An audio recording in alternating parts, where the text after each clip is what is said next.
The meeting room felt too warm, the air stifling as Octavia slid the termination papers across the glass tabletop. She didn't bother looking up from her tablet, her manicured nails tapping impatiently against the screen. Your director has persuaded me you're no longer essential. We're restructuring, she said, voice clipped and efficient. My stomach clenched.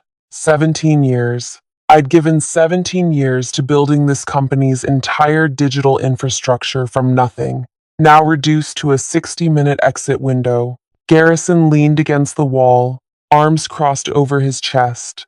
The slight upturn at the corner of his mouth told me everything I needed to know. He'd been gunning for me since the day he arrived 3 years ago. A woman who understood systems he couldn't comprehend was apparently too threatening to his fragile ego. Any questions? Octavia finally looked up, eyebrow arched, clearly annoyed that I hadn't already scurried away. I kept my voice steady. Just one. Who's handling the adaptive cycling protocol? Garrison straightened, stepping forward. We're implementing always-on architecture. Your little cycling system was inefficient. Modern systems don't need rest periods. He said it with such confidence, such crushing arrogance. I nodded, knowing exactly what would happen. I designed their server infrastructure using biomimetic principles, systems that required periods of reduced load, just like human muscles need recovery. It wasn't a defect, it was deliberate design. Our servers used 40% less energy and had 70% fewer failures than industry standard. I see. I stood, smoothing down my skirt. Then I wish you luck. Security will meet you at your desk, Octavia said, already turning her attention back to her tablet. As I walked out, Garrison muttered, Should have stayed in your lane, Linnea. I cleared my desk methodically, the security guard shifting uncomfortably beside me. I took my plants, my coffee mug, the photos of my daughter. I deleted nothing from my computer. I changed no passwords. I altered no settings. I simply gathered my personal items and walked out, head high as coworkers averted their eyes. At home, I kicked off my heels and opened a bottle of wine. The cycling protocol should have initiated at midnight, shifting processing loads and allowing different server clusters to enter low-power states.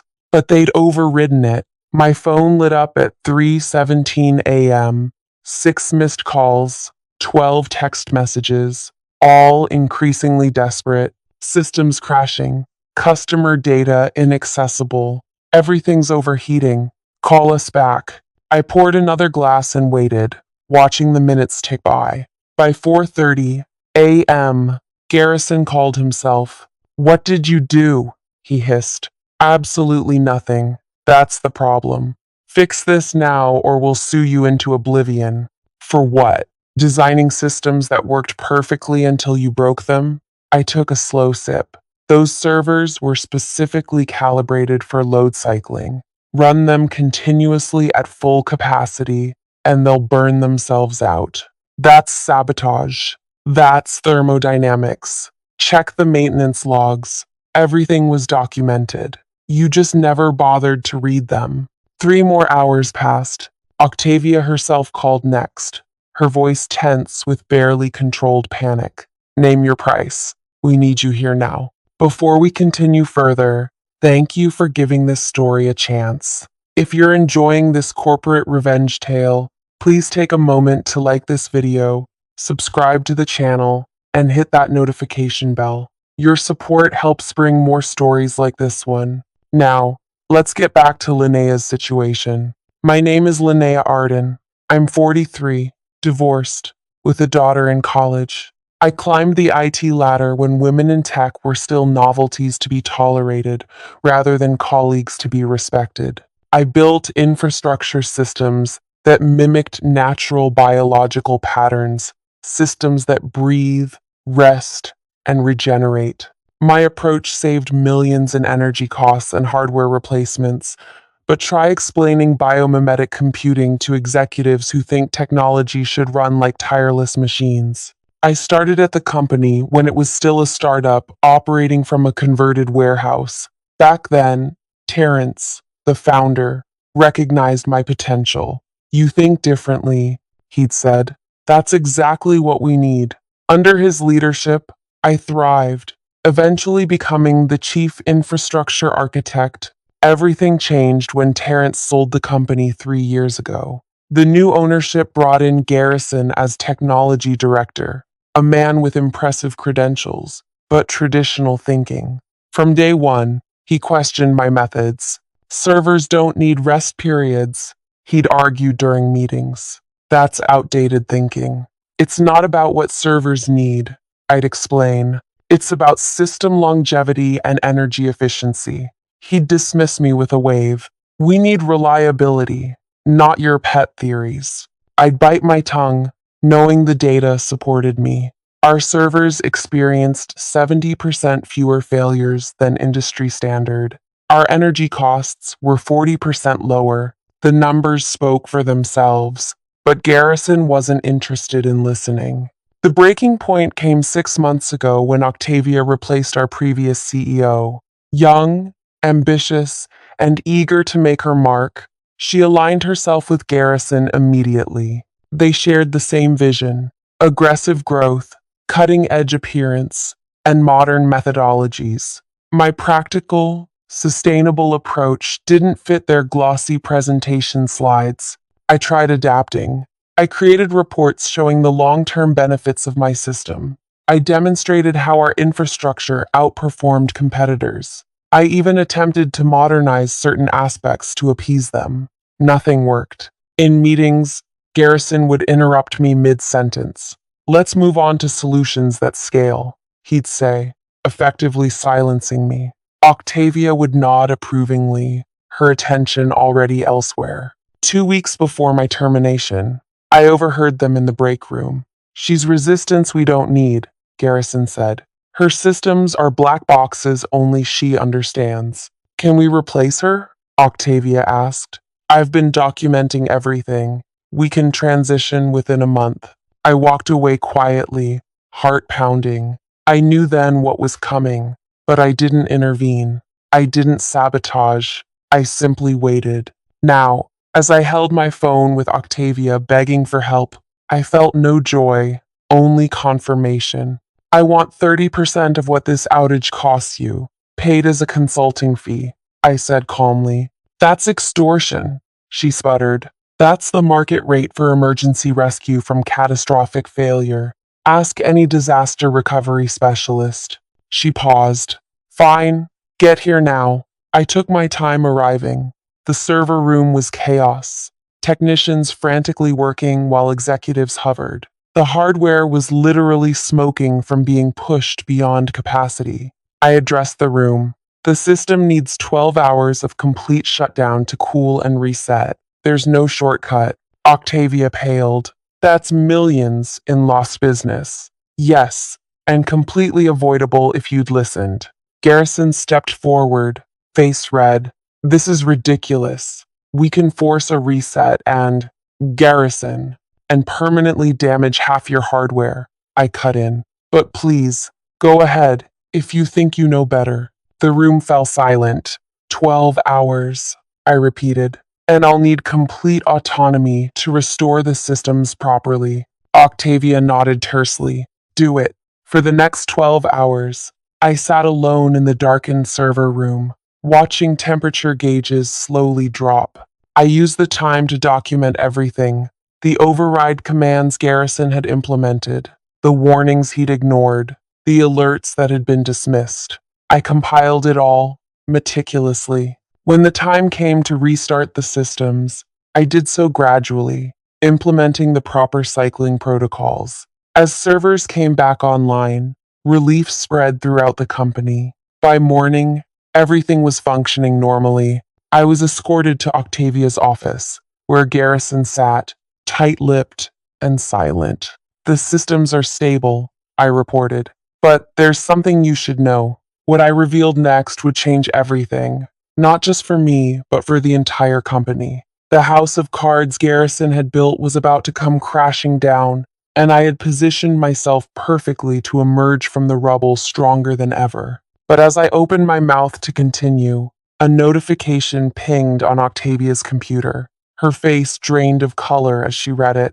"We have another problem," she whispered. Octavia turned her screen toward me. Customer complaints were flooding in, not just about the outage, but about corrupted data. Some transactions from the past week were showing errors, others were missing entirely. "This wasn't part of the server overheating," she said accusingly. "No, it wasn't." I set down my coffee. "This is the cascade effect I warned about in my quarterly report last spring. When you force continuous processing without proper cycling, data integrity checkpoints get skipped." Garrison slammed his hand on the desk. "That's convenient, blaming your design flaws on us." "My design accounted for human error," I countered, "including the error of ignoring design specifications." The tension in the room was thick enough to choke on. Outside Octavia's glass office, employees hurried past, stealing glances. News of the catastrophe had spread through the company like wildfire. "How long to fix it?" Octavia asked, her composure cracking.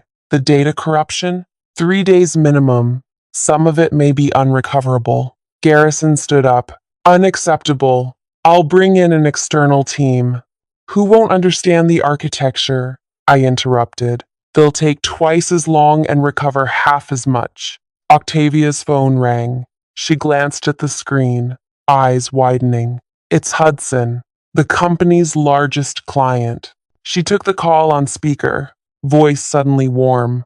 "Hudson, good morning." "Is it?" The man's voice was ice cold. "We've lost access to our entire inventory management system. Our warehouses are at a standstill.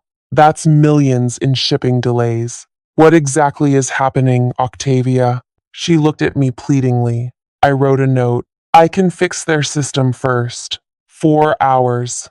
"Hudson, I understand your frustration. We experienced a system-wide failure due to," she glanced at Garrison, "an implementation error. We have our lead architect working on priority restoration. Your systems will be functional within 4 hours." 4 hours is still 4 hours too many.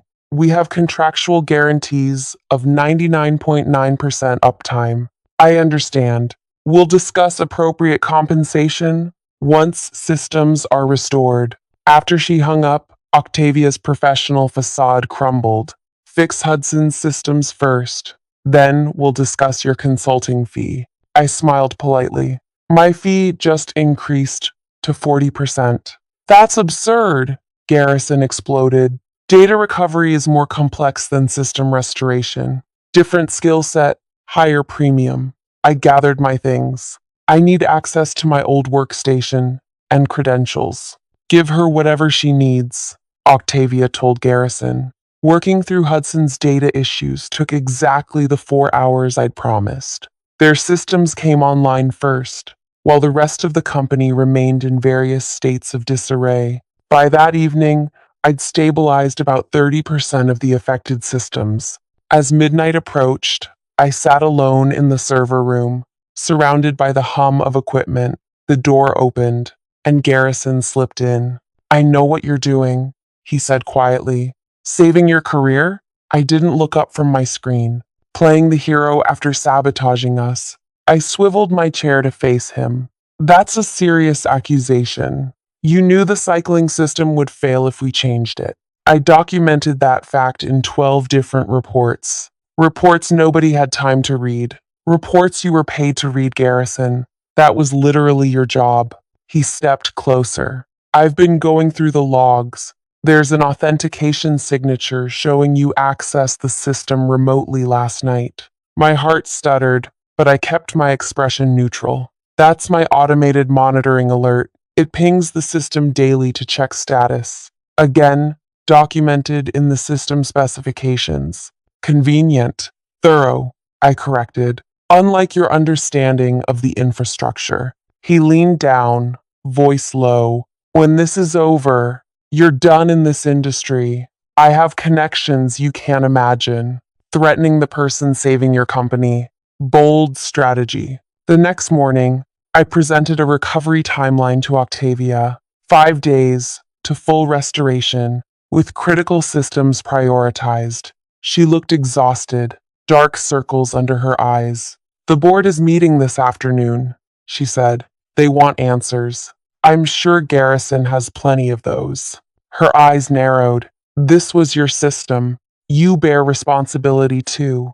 My system worked perfectly for 7 years. It failed the moment someone decided they knew better than its architect. Later that day, I was summoned to the boardroom. 12 executives sat around the table, with Octavia and Garrison at one end.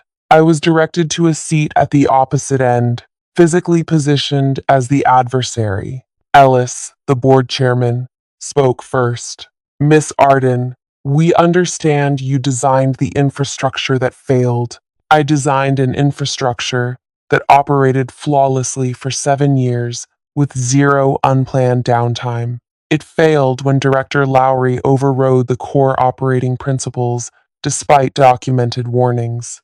Garrison interjected. The cycling protocol was outdated technology. Every major competitor uses always-on architecture. Every major competitor has triple our hardware replacement costs and double our energy consumption. I countered. Ellis raised his hand. The question before us is simple. How do we prevent this from happening again? You restore the original cycling protocols, I said. Or we modernize properly with redundant always-on systems, Garrison argued. A board member leaned forward. What would that cost? Around $7 million for hardware upgrades, plus increased operating costs of roughly $2 million annually, Garrison said confidently. And to restore Miss Arden's system, zero additional cost. The hardware is designed for it. The room fell silent as they processed this. Ellis cleared his throat. Miss Arden, would you step outside while we discuss? In the hallway, I paced, running calculations in my head. The outage had already cost them at least $10 million in lost business and client compensation. My 40% fee would be significant. After 20 minutes, I was called back in.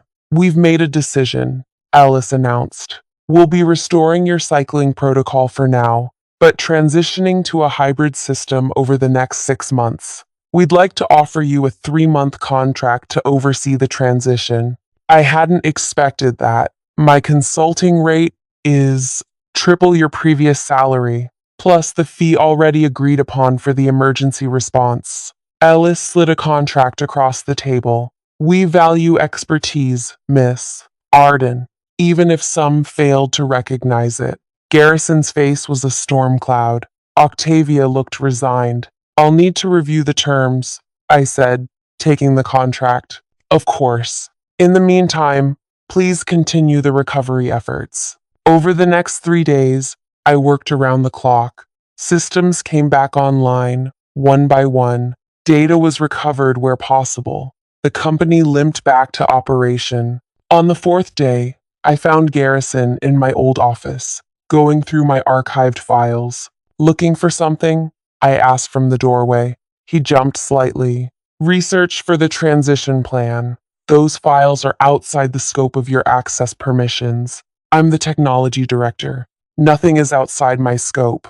I stepped closer. You know what I think, Garrison? I think you're desperate to find evidence that I sabotaged the system. Because if you don't, everyone will know this disaster lands squarely on your shoulders.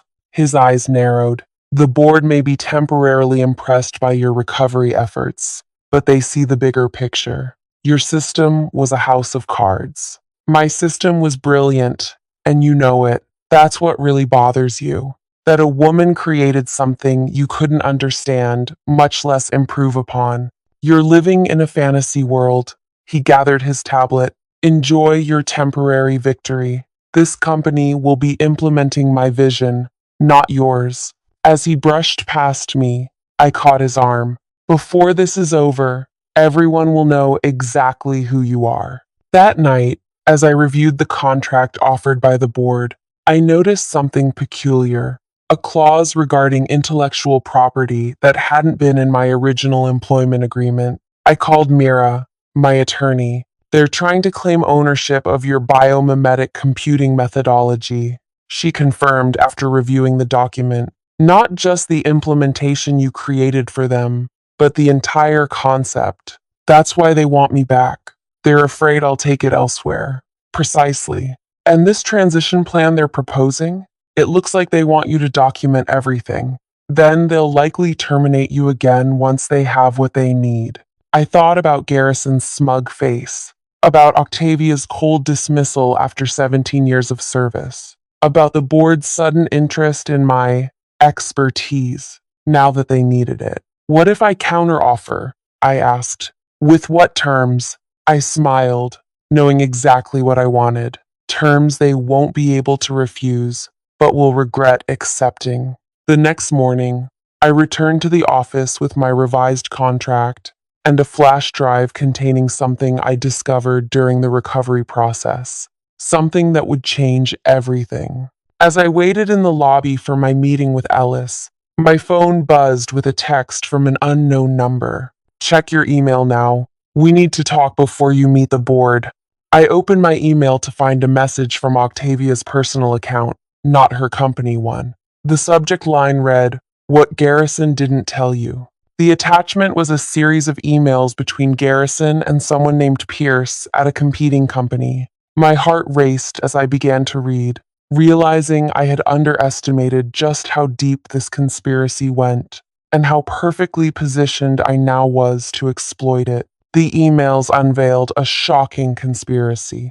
For 6 months, Garrison had been feeding information to Pierce, the CTO of our largest competitor. Not just company gossip, detailed infrastructure vulnerabilities, client dissatisfaction metrics, and strategic roadmaps. The most damning email was sent just 2 days before my termination. Once Linnea is removed, we proceed with Phase 2. The system will fail within 72 hours of disabling her cycling protocol. When clients panic, your team can offer emergency migration services.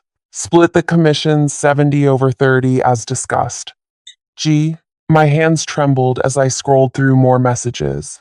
This wasn't just corporate sabotage, it was calculated destruction of something I'd spent nearly 2 decades building. I quickly forwarded the emails to my personal account and my attorney. Then I texted Octavia, "Meeting in 15 minutes, your office." When I arrived, Octavia was pacing, her usual confidence replaced with jittery anxiety. "I only found those emails this morning," she said immediately. "I was reviewing Garrison's communications after the board raised questions about his implementation decision. And I was blindsided. I had no idea he was working with Pierce." I studied her face for signs of deception. "You fired me on his recommendation, because he showed me reports indicating your system was inefficient, reports that apparently were manipulated." She slumped into her chair. "The board is going to crucify me." "The board doesn't know yet?" She shook her head. "Just me. I wanted to speak with you first." I considered my options. The flash drive in my pocket contained not just Garrison's treachery, but something equally valuable: proof that my biomimetic computing methodology had applications far beyond what the company had implemented. During the recovery, I discovered logs showing how my adaptive systems had automatically prevented 3 major cyber attacks last year alone, a feature I'd built in but never documented. "Here's what's going to happen," I said calmly. "We're going to meet with the board together. You'll present what you found about Garrison, and I'll present my contract revisions." "They'll fire me," Octavia whispered. "Possibly. That depends on how you handle the next hour." The boardroom was tense when we arrived. Ellis looked surprised to see Octavia accompanying me.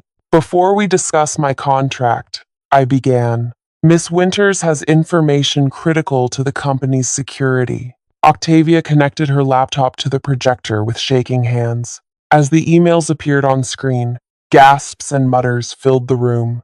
Ellis's face darkened with every slide. "Where is Garrison now?" he demanded.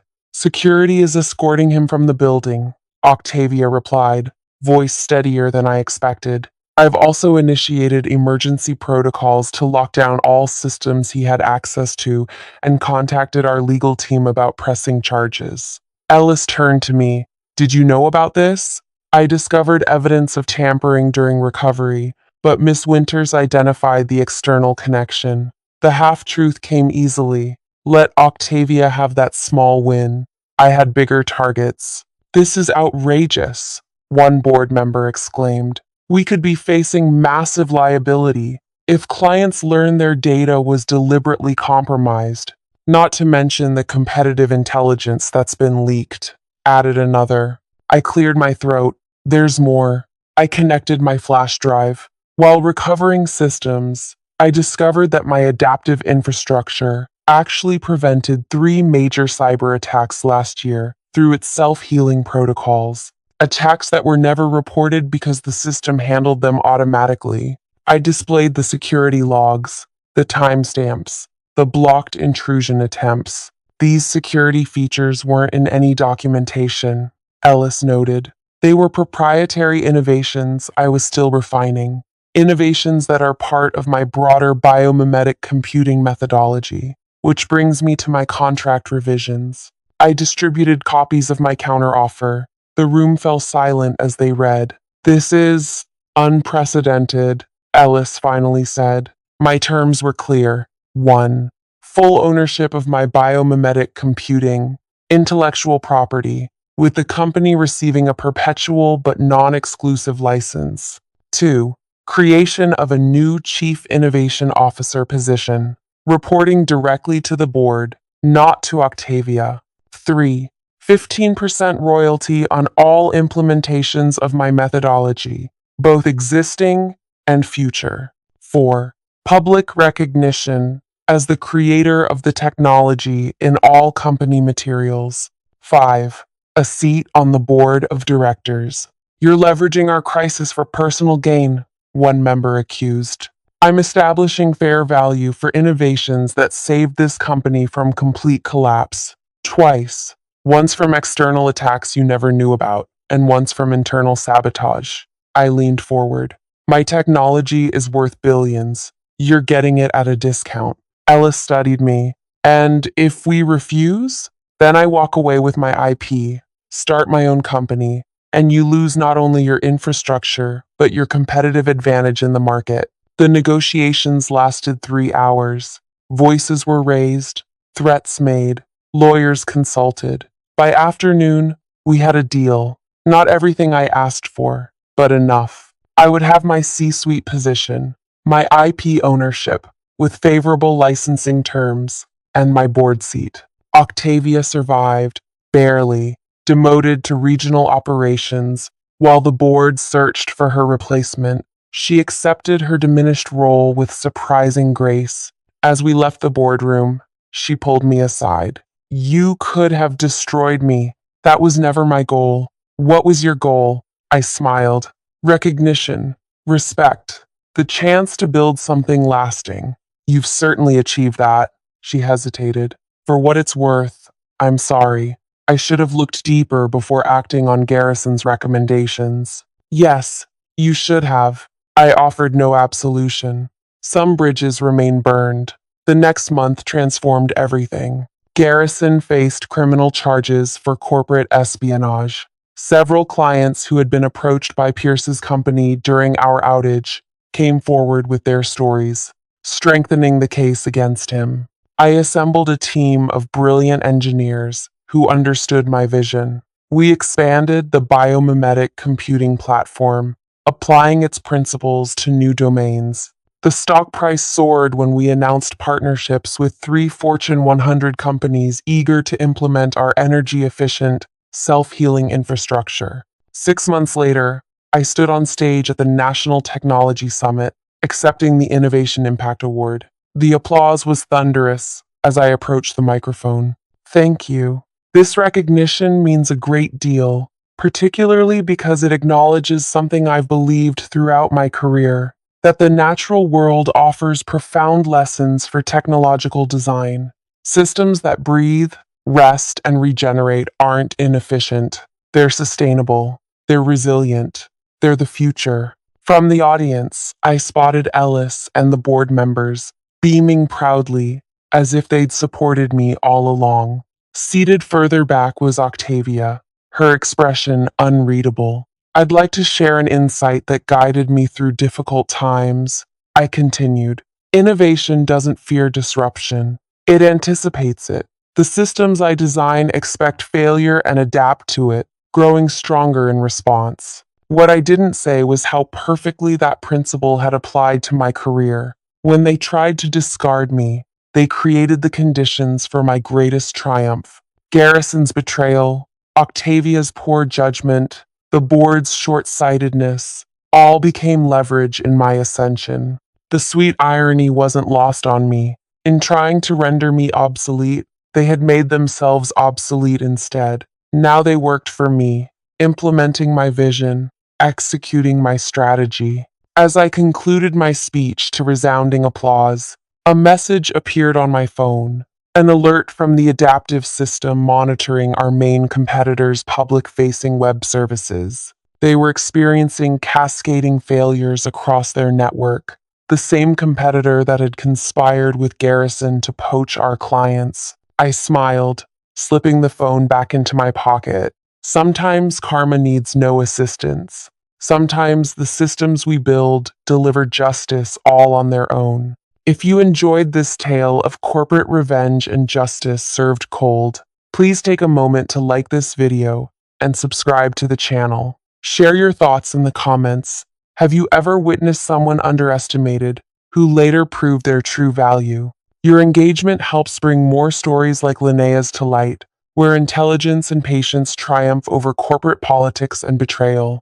Until next time, remember that sometimes being declared obsolete just means they haven't caught up to where you already are.